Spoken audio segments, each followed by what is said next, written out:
Hey guys, welcome back to channel business management की unit 3 हम इस वीडियो में कंटिन्यू करेंगे। अगर आपने पार्ट 3 नहीं देखा है जिसमें हमने कॉन्सेप्ट पढ़ा था कोऑर्डिनेशन का, कुछ उसके फीचर्स जाने थे, तो पहले आप पार्ट 3 जाकर देखें। और अगर आपने पार्ट 1, 2, 3 तीनों ही नहीं देखे हैं यूनिट 3 के, तो आप पहले उन तीनों पार्ट्स को देखें, उसके बाद आप इसको कंटिन्यू करें, तब ज़्यादा अच्छा रहेगा। ठीक है, तो फिलहाल पार्ट 4 में हम करने वाले हैं कुछ इंपॉर्टेंस हम जानेंगे कोऑर्डिनेशन की, और कुछ हमारे एलिमेंट्स हैं कोऑर्डिनेशन में, क्या एलिमेंट्स होते हैं, ठीक है, वो हम इसमें जानेंगे। और क्या है हमारा steps for achieving effective coordination. Effective coordination अगर हमें अचीव करना है तो हमें कौन से स्टेप्स वहाँ पर ध्यान में रखने हैं, वो सब चीज़ें हम इस वीडियो में कवर करेंगे। और इस वीडियो के साथ साथ चैप्टर नंबर 16 जो है यूनिट 3 का बिजनेस मैनेजमेंट का, वो खत्म हो जाएगा। ठीक, तो पढ़ना शुरू करते हैं इंपॉर्टेंस ऑफ कोऑर्डिनेशन। ठीक है, तो कोऑर्डिनेशन हमने जाना था एक ऐसा प्रोसेस होता है जिसमें बिजनेस के सभी लोग, बिजनेस के जो भी ऑब्जेक्टिव्स होते हैं, कुछ पर्टिकुलर ऑब्जेक्टिव्स होते हैं, ठीक है, वो सारे लोग मिलकर उन ऑब्जेक्टिव्स की तरफ काम करते हैं। एक पूरी टीम रहती है, ठीक है, तो वो कोऑर्डिनेशन होता है, राइट। मतलब कि सब लोगों का एक साथ काम करना टूवर्ड्स सेम ऑब्जेक्टिव्स, वो हमारा कोऑर्डिनेशन कहलाता है। अब अगर इंपॉर्टेंस की बात करें, क्योंकि कोऑर्डिनेशन के बिना तो कोई बिजनेस चल ही नहीं सकता, क्योंकि बिजनेस तभी चलेगा जब वहां पर सारे लोग एकजुट होकर काम करेंगे उन ऑब्जेक्टिव्स की तरफ। ठीक है, तो सबसे पहला इंपॉर्टेंस है कोऑर्डिनेशन की, वो है कोऑर्डिनेशन एनकरेज टीम स्पिरिट। जो कोऑर्डिनेशन है वो टीम स्पिरिट को एनकरेज करता है। ठीक, कैसे एनकरेज करता है टीम स्पिरिट को, वो चीज़ हम यहाँ पर समझते हैं। तो कोऑर्डिनेशन जब किसी बिजनेस के अंदर होता है तो वो सारी एक्टिविटीज़ को, सारे फंक्शंस को, जितना भी वर्क एक बिजनेस के अंदर होता है उसको इस तरह से अरेंज कर देता है, उन सारे ऑब्जेक्टिव्स को इस तरह से अरेंज कर देता है कि जितने भी कॉन्फ्लिक्ट्स हैं उनके बीच में, जितने भी एम्प्लॉयज़ उनके बीच में कोई भी कॉन्फ्लिक्ट्स वगैरह नहीं आते, कुछ भी, किसी भी तरह की लड़ाई नहीं होती, किसी भी तरह की मिसअंडरस्टैंडिंग उनके बीच में नहीं होती है। तो वो सारा वर्क जो भी अरेंज हुआ है, जितनी भी एक्टिविटीज़ अरेंज हुई हैं, ठीक है, उसमें कोऑर्डिनेशन का बहुत बड़ा हाथ है। ठीक, ये जो है एनकरेज करता है एम्प्लॉयज़ को, जो भी कोऑर्डिनेशन हमारा प्रोसेस है ये एम्प्लॉयज़ को एनकरेज करता है कि वो एक टीम की तरह वर्क करें, ठीक है, और कॉमन ऑब्जेक्टिव्स अचीव करें उस ऑर्गेनाइजेशन के। इससे टीम स्पिरिट उनकी काफ़ी ज़्यादा इंक्रीज होती है, किसकी, एम्प्लॉयज़ की। ठीक, वही चीज़ यहाँ पर लिखी हुई है, आप इसको पढ़ सकते हैं, नोट्स आपको प्रोवाइड हो जाएंगे टेलीग्राम चैनल पर। ठीक है, एक बार इसको पढ़ भी लेते हैं। Coordination arranges the work and the objectives in such a way that there are minimum conflicts and rivalries। जो कोऑर्डिनेशन है वर्क को इस तरह से अरेंज कर देता है और उन ऑब्जेक्टिव्स को इस तरह से अरेंज कर देता है कि मिनिमम कॉन्फ्लिक्ट्स के चांसेस वहां पर रहते हैं जितने भी एम्प्लॉयज हैं उनके बीच में। It encourages the employees to work as a team and achieve the common objectives of the organisation. Coordination employees को इनकरेज करता है कि वो टीम में बिल्कुल काम करें, एक साथ होकर वो काम करें उन ऑब्जेक्टिव्स की तरफ, जो भी बिजनेस के ऑब्जेक्टिव्स उन्होंने रखे हुए हैं। ठीक है, इससे टीम स्पिरिट अल्टीमेटली काफ़ी ज़्यादा इंक्रीज हो जाती है उन एम्प्लॉयज़ की। ठीक, नेक्स्ट है कोऑर्डिनेशन गिव्स प्रॉपर डायरेक्शन। जो कोऑर्डिनेशन है वो प्रॉपर डायरेक्शन देता है। कैसे, आपको बहुत अच्छे से पता होगा, हमने बिजनेस ऑर्गेनाइजेशन अच्छे से पढ़ी थी, उसमें बहुत सारे फंक्शंस हमने बिजनेस के पढ़े थे, बहुत सारी एक्टिविटीज एक बिजनेस के अंदर होती हैं। तो उस सारे काम को करने के लिए बिजनेस के अंदर डिपार्टमेंट्स बन जाते हैं लोगों के। ठीक है, तो उन डिपार्टमेंट्स में अलग अलग तरह की एक्टिविटीज होती हैं, कोई प्रोडक्शन को देख रहा है, कोई सेल्स को देख रहा है, कोई मार्केटिंग को देख रहा है, कोई फाइनेंस देख रहा है। ठीक है, तो उन सारी एक्टिविटीज को कोऑर्डिनेशन एक जगह लाता है, उन सब लोगों को एक जगह लाता है, उन सारे जितने भी लोग हैं उनके एफर्ट्स को एक जगह लाता है और उन गोल्स की तरफ लगाता है, जो भी ऑब्जेक्टिव्स बिजनेस के अचीव करने हैं उन गोल्स की तरफ वो लगाता है। ठीक है, और बिजनेस के सारे ऑब्जेक्टिव्स जितने भी गोल्स हैं उन सबको अचीव करता है। ठीक है, जो काम लोगों को मिले थे उन्होंने वो अच्छे से करे, एक टीम में रहकर उन्होंने वो सारा काम किया, तो वहां पे कोऑर्डिनेशन की वजह से तो ये चीज पॉसिबल हो पाई। तो कोऑर्डिनेशन की वजह से एक प्रॉपर डायरेक्शन मिलती है उन डिपार्टमेंट्स को, और जब डिपार्टमेंट्स बिजनेस के सारे अच्छे से काम करेंगे तो अल्टीमेटली जो बिजनेस के गोल्स हैं, जो भी ऑब्जेक्टिव्स, वो इजीली अचीव हो जाएंगे। ठीक है, एक बार इसको और पढ़ लेते हैं जिससे कि आपको और ज्यादा अच्छे से चीजें समझ में आ जाएंगी। ठीक है, there are many departments in the organisation. एक बिजनेस के अंदर बहुत सारे डिपार्टमेंट्स होते हैं। Each department perform different activities. मैंने आपको बताया कि हर एक डिपार्टमेंट अलग अलग एक्टिविटीज करता है, कोई प्रोडक्शन संभालेगा, कोई सेल्स संभालेगा, कोई मार्केटिंग संभालेगा। ठीक है, वो सब चीजें होती हैं। कोऑर्डिनेशन इंटीग्रेट करता है, उन सबको एक जगह लाता है, उन सबके एफर्ट्स को एक जगह लाता है। ठीक है, उन सारी एक्टिविटीज को एक जगह लाता है और लगाता है कहां पर, उन कॉमन गोल्स की तरफ, जो भी उनके ऑब्जेक्टिव्स है, जो बिजनेस को अचीव करना है। ठीक है, thus coordination gives proper direction to all the departments of the organisation.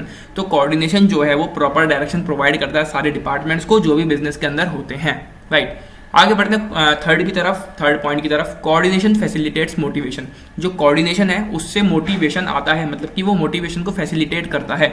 कैसे, कोऑर्डिनेशन जो है वो सारे एम्प्लॉयज को एक फ्रीडम देता है, एक आज़ादी देता है कि आप इनिशिएट करो, आपके दिमाग में जो भी चीज़ आ रही है, जो भी क्रिएटिव चीज़ आप सोच रहे हो उस चीज़ को आप अप्लाई करो। जब आप अप्लाई करोगे, जो चीज़ आपने सोची, आपने कोई आइडिया सोचा है कि इस काम को हम इस तरह से कर सकते हैं, तो आप उसको अप्लाई करो। जब आप अप्लाई कर दोगे तभी तो किसी को पता चलेगा कि आपने कोई चीज़ करी है, आपने कोई इनिशिएटिव लिया है। इनिशिएटिव मतलब किसी भी चीज़ की तरफ फर्स्ट स्टेप लेना। ठीक है, तो कोऑर्डिनेशन से इस तरह से उनको मोटिवेशन मिलता है, क्योंकि उनको पूरी आज़ादी होती है कुछ भी करने की, ठीक है। आप लेकिन ऐसा नहीं कि आप कुछ भी गलत कर दोगे, ठीक है। आपको उन ऑब्जेक्टिव्स की तरफ ही अपने एफर्ट्स डालने हैं, नई नई चीजें आप कर सकते हो वहां पर, ठीक है। एक चीज तो ये हो गई कि आपको आजादी मिल गई, जो भी आप काम कर रहे हो, जो भी आप एफर्ट्स लगा रहे हो, उसमें आप अपनी क्रिएटिविटी को अप्लाई कर सकते हो, ठीक है। दूसरी चीज क्या मिलती है यहाँ पे जो आपको कोऑर्डिनेशन प्रोवाइड करता है, वो होता है फाइनेंशियल और नॉन फाइनेंशियल इंसेंटिव्स। अब ये क्या होते हैं? इंसेंटिव्स का मतलब है कुछ भी ऐसी चीज जो आपको और ज्यादा एनकरेज करे, ठीक है, और ज्यादा एक्साइटमेंट हो आपके अंदर उस काम को करने के लिए, ठीक है। तो फाइनेंशियल इंसेंटिव्स का मतलब है कि वो रुपए हो सकते हैं, ठीक है, आपको रुपए मिल जाए उस चीज को, जो भी आप एफर्ट्स वहां पर डाल रहे, जो भी काम आप टीम में रहकर कर रहे हैं उसके आपको पैसे मिल जाए। नॉन फाइनेंशियल इंसेंटिव्स की अगर हम बात करें तो वो एप्रिसिएशन हो सकता है। एप्रिसिएशन आज के समय में बहुत ज़्यादा बड़ी चीज़ मानी जाती है, क्योंकि लोगों को एप्रिसिएशन नहीं मिलता है जो भी वो एफर्ट्स डालते हैं, ठीक है, चाहे वो आप अपनी डेली लाइफ में देख लो या फिर किसी बिजनेस के पॉइंट ऑफ व्यू से देख लो। तो अगर आपके काम की तारीफ की जा रही है तो वो भी एक बहुत बड़ी चीज़ है, ठीक। तो नॉन फाइनेंशियल इंसेंटिव वो हो सकता है जो भी आपने एफर्ट्स डाले हैं उसकी तारीफ वो सब लोग करें, क्योंकि एक बड़ी सी टीम में, एक बड़े बिजनेस में तारीफ होना एक पर्टिकुलर इंसान की बहुत ज़्यादा बड़ी बात होती है अपने आप में, ठीक है। तो जब इंसान को फ्रीडम मिल जाए उसके काम में, उसको इंसेंटिव्स मिल जाए, तो उसके अंदर एक जॉब सेटिस्फेक्शन वाली फीलिंग आ जाती है। वो काफी ज्यादा सेटिस्फाई हो जाता है अपने काम से, जो भी वो जॉब कर रहा है उसमें सेटिस्फेक्शन उसको मिल जाता है कि यार अब मुझे इसके अलावा कुछ नहीं चाहिए, मुझे काम में आजादी मिल गई, मुझे फाइनेंशियल नॉन फाइनेंशियल इंसेंटिव्स मिल गए। तो जॉब सेटिस्फेक्शन वाली फीलिंग उसके अंदर आ जाती है और वो बहुत ज्यादा मोटिवेट हो जाता है और अपने काम को और ज्यादा अच्छे से वो करने लगता है, ठीक है। तो कोऑर्डिनेशन मोटिवेशन को भी फैसिलिटेट करता है, ठीक। आप इसको पढ़ लेना, नोट्स में आपको प्रोवाइड करूंगा टेलीग्राम चैनल पर, लिंक है डिस्क्रिप्शन में, आप वहां से उसको ज्वाइन कर सकते हैं और ज्वाइन कर ही लो। सारे नोट्स आपको वहां मिलेंगे। यूनिट 1-2 मैं ऑलरेडी अपलोड कर चुका हूं और एसेंशियल्स ऑफ ई कॉमर्स के नोट्स भी वहां पर आपको मिल जाएंगे, ठीक है। नेक्स्ट है इंपॉर्टेंस की, अगर हम बात करें कोऑर्डिनेशन की, तो वो है number 4, coordination makes optimum utilisation of resources. Coordination मैं फिर से आपको बताऊंगा, सारे लोगों का एक साथ काम करना टूवर्ड्स द सेम ऑब्जेक्टिव्स या फिर कहें तो कॉमन ऑब्जेक्टिव्स। तो कोऑर्डिनेशन से ऑप्टिमम यूटिलाइजेशन हो जाता है रिसोर्सेज का। अब ये ऑप्टिमम यूटिलाइजेशन क्या होता है? तो ऑप्टिमम यूटिलाइजेशन का मतलब है कि जो भी रिसोर्सेज आपके पास एक बिजनेस में अवेलेबल हैं, ठीक है, जो भी आपकी टीम यूज कर रही है रिसोर्सेज को, अब जो एम्प्लॉयज हैं वो भी रिसोर्स हैं, वो ह्यूमन रिसोर्स हैं, उन रिसोर्सेज का एक कंप्लीटली यूटिलाइजेशन हो जाना कुछ भी वेस्टेज के बिना, ठीक है।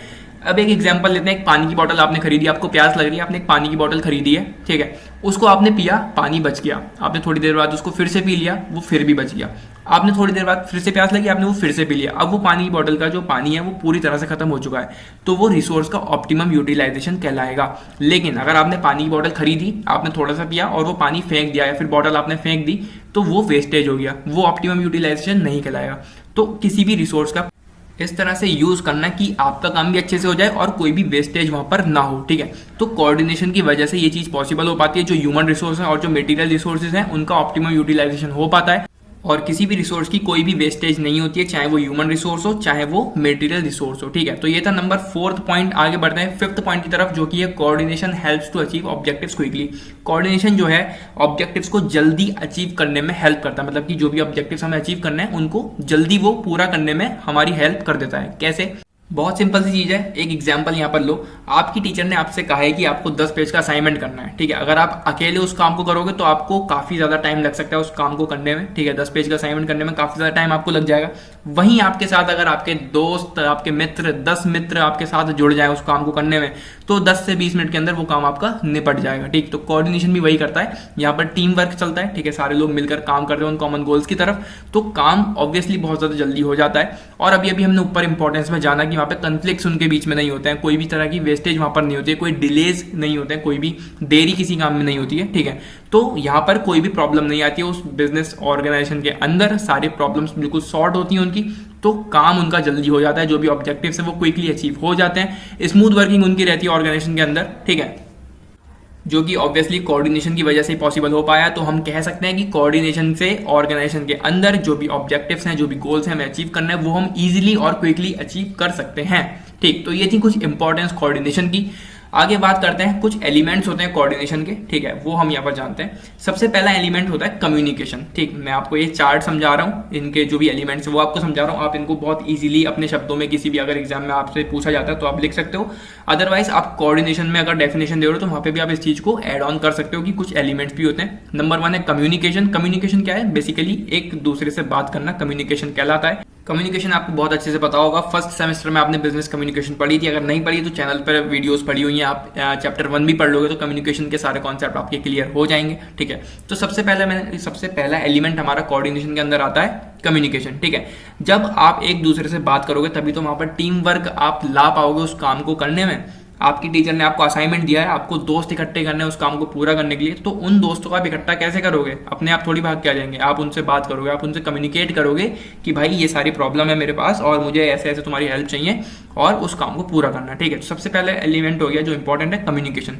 जब आप बात करोगे, दूसरे को अपनी प्रॉब्लम बताओगे, तब वो आपके साथ उस प्रॉब्लम में खड़ा होगा। ठीक है, दूसरी चीज है अंडरस्टैंडिंग। अब आपने जिस दोस्त को बताया है अपने प्रॉब्लम के बारे में, उसके और आपके बीच में अंडरस्टैंडिंग होनी चाहिए, समझ होनी चाहिए। ठीक है, आपने उसको अपनी प्रॉब्लम बताई, वो आप पर हंस रहा है, ठीक, तो ये कोई अंडरस्टैंडिंग थोड़ी हो गई।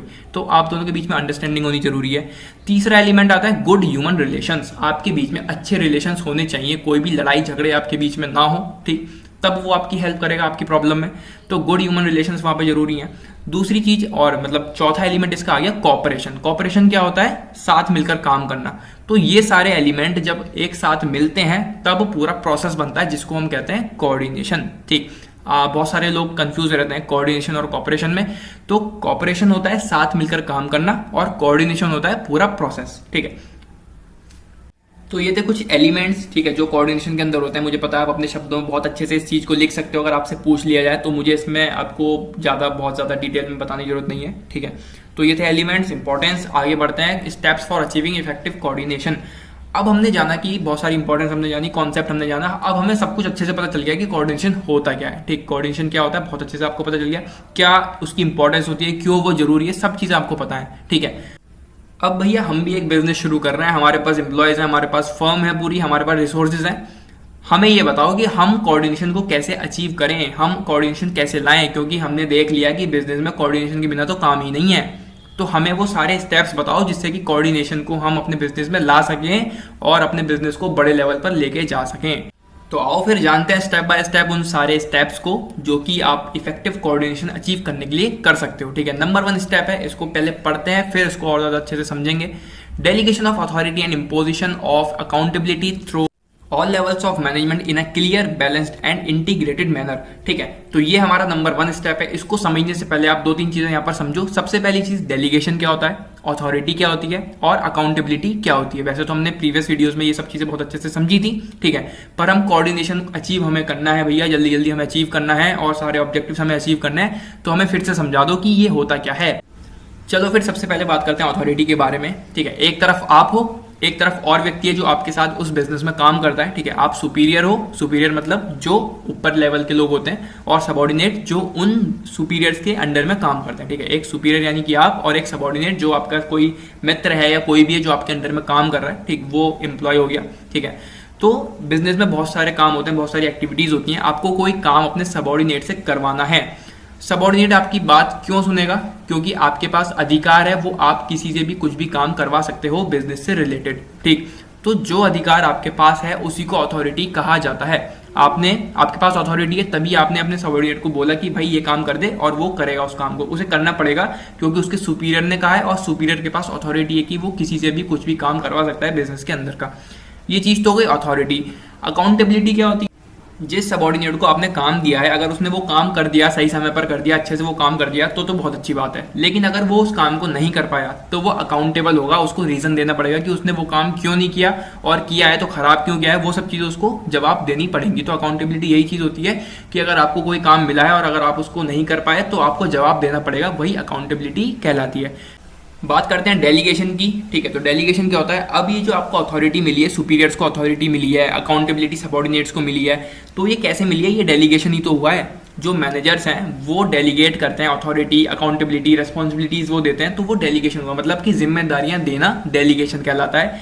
तो स्टेप नंबर 1 हमारा कहता है कि डेलीगेशन हुआ हो, मतलब सही से वो जिम्मेदारियां बांटी गई हो, सही लोगों के पास, जिम्मेदार लोगों के पास, अथॉरिटी सही लोगों को दी हो, अकाउंटेबिलिटी सही लोगों को दी हो, रेस्पॉन्सिबिलिटी सही लोगों को दी हो, एक क्लियर, बैलेंस्ड और इंटीग्रेटेड मैनर में। ठीक है, तो ये हमारा फर्स्ट स्टेप है अगर हमें कोऑर्डिनेशन एक बिजनेस के अंदर चाहिए तो। दूसरे पॉइंट की हम बात करते हैं, दूसरे स्टेप की हम बात करते हैं, appropriate departmentalisation of activities in tune with the size, range and complexity of organisational task. Departmentalisation आपको पता है, बहुत सारे डिपार्टमेंट्स बनते हैं बिजनेस के अंदर, बहुत सारी चीजें एक बिजनेस के अंदर होती हैं, तो उनका प्रॉपर डिपार्टमेंटलाइजेशन होना, मतलब कि सही से वहां पर प्रॉपर तरीके से डिपार्टमेंट्स बने एक बिजनेस के अंदर, सारी एक्टिविटीज वहां पर अच्छे से परफॉर्म हो, ठीक है। साइज वो ध्यान में रखें, रेंज वो ध्यान में रखें, कितना उनका साइज है बिजनेस का, उस हिसाब से वो डिपार्टमेंट्स बनाए, क्या क्या उनकी प्रोडक्शन करनी है, उनको किस लेवल पर उनको प्रोडक्शन करनी है, उस हिसाब से वो डिपार्टमेंट्स को बनाए, ठीक है। मान लो प्रोडक्शन उनको कम लेवल पर करनी है, लेकिन उन्होंने डिपार्टमेंट इतना बड़ा बना दिया, उसमें बहुत सारे लोग डाल दिए, सारे प्रोडक्शन डिपार्टमेंट में डाल दिए, तो इस तरह से ना हो। प्रोडक्शन को कम करनी है लेकिन डिपार्टमेंट में लोग बहुत ज्यादा डाल दिए, तो वो एक गलत चीज हो जाएगी। जिस हिसाब से आपको अपनी प्रोडक्शन करनी है उस हिसाब से आप डिपार्टमेंट का साइज भी रखें, ठीक है। तो साइज आप ध्यान में रखें, रेंज ध्यान में रखें, जो भी आप टास्क कर रहे हो अपने बिजनेस के अंदर उसकी कॉम्प्लेक्सिटी को ध्यान में रखते हुए डिपार्टमेंटलाइजेशन करें। तो ये नंबर 2 स्टेप है अगर आपको इफेक्टिव कोऑर्डिनेशन अचीव करना है तो। आगे बढ़ते हैं थर्ड स्टेप की तरफ, formation of a set of well thought out policies, standard operating procedures, rules and methods of operation and norms of behaviour. बहुत ज्यादा इंपॉर्टेंट चीज है, एक बिजनेस के अंदर बहुत सारे अलग अलग तरह के लोग काम करेंगे, ठीक है। तो पहले से ही आपको कुछ सेट ऑफ रूल्स तैयार करके रखना है, क्या क्या पॉलिसीज आपकी रहेंगी वो आपको तैयार करनी है पहले से। ये काम कौन करता है? जो मैनेजर्स होते हैं, जो सीईओ होते हैं, ये वो सब ये काम करते हैं, ठीक है। एक स्कूल का एग्जांपल लेते हैं, जब भी हम एडमिशन लेने जाते हैं किसी स्कूल में, या फिर कोई टीचर जॉब के लिए जाता है स्कूल में, ठीक है, जॉब लेने के लिए जाता है स्कूल में, तो बच्चों को बताया जाता है, उनको रूल्स समझाए जाते हैं कि आपको डिसिप्लिन मेंटेन करना है, आपको किसी से लड़ाई नहीं करनी है, जो स्कूल की प्रॉपर्टी है उसका आपको ध्यान रखना है, कोई भी नुकसान आपको नहीं पहुंचाना है किसी भी चीज को, ठीक है। तो वो रूल्स होते हैं जो स्कूल के पहले से सेट होते हैं, ठीक है। तो इसी तरह से कुछ रूल्स, कुछ पॉलिसीज, प्रोसीजर्स, कौन से काम किस तरह से होने हैं, वो बिजनेस को भी सेट करने होते हैं। बिजनेस में कौन सेट करता है? मैनेजर्स हो गए, सीईओ हो गए, वो पहले से ये सेट ऑफ रूल्स बना के रखते हैं, ठीक है। और कौन इनको फॉलो करता है? जो भी वहां पे बिजनेस में लोग काम करते हैं, ठीक है। तो ये भी बहुत ज्यादा जरूरी चीज है। सारी एक्टिविटीज बिजनेस के अंदर कैसे कैसे होनी है, किसको कैसे काम करना है, वो सब रूल पहले से बने हुए हैं, बस उन एम्प्लॉयज को जाकर उन रूल्स को फॉलो करना है। नेक्स्ट स्टेप है fourth, design of a dynamic decision making system.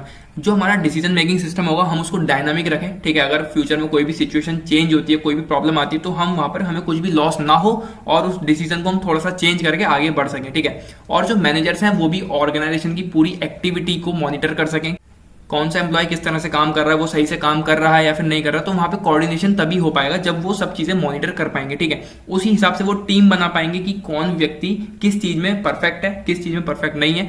तो टीम बनाने में उनको आसानी होगी जब मैनेजर्स सब चीजों पर नजर रखेंगे तो, ठीक है। नेक्स्ट है number 5, establishment and activation of communication channels, upward, downward, lateral and diagonal. ये सारे कम्युनिकेशन चैनल हमने बिजनेस कम्युनिकेशन में जाने हैं, ठीक है। आपने पढ़ी होगी बिजनेस कम्युनिकेशन, तो आपको पता होगा कम्युनिकेशन चैनल्स क्या क्या होते हैं, ठीक है। तो और आपको ये भी पता है, हमने अभी एलिमेंट्स में जाना कि कम्युनिकेशन बहुत ज्यादा जरूरी है अगर हमें कोऑर्डिनेशन चाहिए तो। बिजनेस के अंदर जितने भी एम्प्लॉयज हैं, जितने भी लोग हैं, उन सबका एक दूसरे से बात करना बहुत ज्यादा जरूरी है। और ये कब हो पाएगा? जब वहां पर कम्युनिकेशन चैनल्स होंगे तब, ठीक है। तो ये था 5 स्टेप हमारा। आगे बढ़ते हैं 6th स्टेप की तरफ, जो कि है installation of a system of reporting on a regular basis on the pace and pattern of organisation activities in key result areas and critical control points. तो एक ऐसा सिस्टम वहां पर हो जिससे कि जो भी लोग वहां पर हैं, जो भी एक्टिविटी वो कर रहे हैं, उसकी रिपोर्ट वो आके अपने टीम मेंबर्स को दे सके। जो भी सुपीरियर्स हैं जिनके अंडर में वर्क कर रहा है, उनको आगे वो उस चीज की रिपोर्ट दे सके। तो उन सबको भी पता होगा कि जो उन्होंने काम दिया है वो इतना काम हो चुका है, इतना काम रह गया, या फिर इस तरीके से वो काम हुआ है सारा, ठीक है। तो इस चीज की बहुत ज्यादा जरूरत है कि एक ऐसा सिस्टम वो इंस्टॉल करें जिससे कि सारे लोग रेगुलर बेसिस पर अपनी रिपोर्ट वहां पर दे सके, ठीक। नंबर 7 की बात करते हैं, development of a rational and feasible reward system. जैसे कि मैंने बताया कि कोऑर्डिनेशन आपको एक इंसेंटिव्स प्रोवाइड करता है, वो फाइनेंशियल हो सकते हैं, नॉन फाइनेंशियल इंसेंटिव्स हो सकते हैं, ठीक है। जब वहां पर हम रिवॉर्ड सिस्टम डाल दें तो लोग और ज्यादा मोटिवेट हो जाते हैं, लोगों को और ज्यादा मजा आता है काम को करने में, क्योंकि उनको पता है कि उनको कुछ ना कुछ रिवॉर्ड मिलेगा, ठीक है। जैसा कि मैंने आपको बताया कि एप्रिसिएशन आज के समय बहुत ज़्यादा इंपॉर्टेंट चीज़ होती है। अगर हर कोई चाहता है कि हमें एप्रिसिएशन मिले, जो भी हमने एफर्ट्स डाले हैं उसको हमें एप्रिशिएट किया जाए, ठीक है।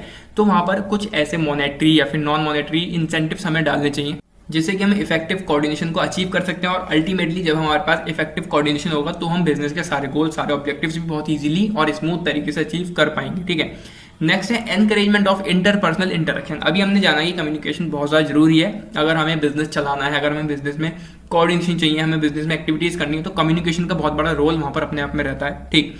कम्युनिकेशन के साथ साथ जितने भी वहाँ वर्क यूनिट हैं, जितने भी डिपार्टमेंट्स हैं, जितने भी एम्प्लॉयज हैं, सब लोग एक दूसरे से इंटरेक्ट करें। इंटरेक्ट मतलब फेस टू फेस मिलकर वो बातें करें। कम्युनिकेशन तो एक दूसरी चीज हो गई, लेकिन इंटरेक्शन वहाँ पर होना जरूरी है। वो अपने आइडियाज को शेयर करें, वो अपने थॉट्स को शेयर करें, जो ओपिनियंस हैं उनके दिमाग में, जो कुछ भी क्रिएटिविटी उनके दिमाग में आ रही है, उस चीज को वो शेयर करें।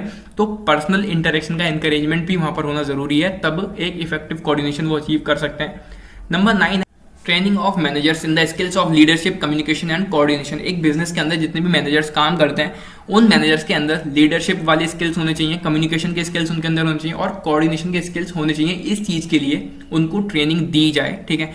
ये ट्रेनिंग उनको दी जाए कि उनके अंदर लीडरशिप वाली भावना आए, उनके अंदर कम्युनिकेशन के स्किल्स आए, कैसे हम लोगों को बात समझा सकते हैं, ठीक है, कैसे उनसे बात कर सकते हैं, कैसे हम एक टीम लीड कर सकते हैं, कैसे हम कोऑर्डिनेशन को और ज़्यादा अच्छे लेवल पर लेके जा सकते हैं। तो मैनेजर्स की ट्रेनिंग भी बहुत ज़्यादा जरूरी है अगर हमें एक इफेक्टिव कोऑर्डिनेशन को अचीव करना है तो, ठीक है। तो ये कुछ स्टेप्स है जिससे हम एक इफेक्टिव कोऑर्डिनेशन अचीव कर सकते हैं। हमने इसमें जाने कुछ एलिमेंट्स कोऑर्डिनेशन के, ठीक है, हमने कुछ इंपॉर्टेंस जानी कोऑर्डिनेशन की। तो इस वीडियो में बस इतना ही। अगर आपने यूनिट 3 की प्रीवियस वीडियोस नहीं देखी तो उनको जाके देखें। ये सारे नोट्स आपको टेलीग्राम चैनल पर मिल जाएंगे। अगर आपने टेलीग्राम चैनल अभी तक सब्सक्राइब नहीं किया है या फिर ज्वाइन नहीं किया है तो उसको आप ज्वाइन कर लें, लिंक डिस्क्रिप्शन में आपको मिल जाएगी, ठीक है। मिलते हैं अगली वीडियो में। Till then take care and bye bye.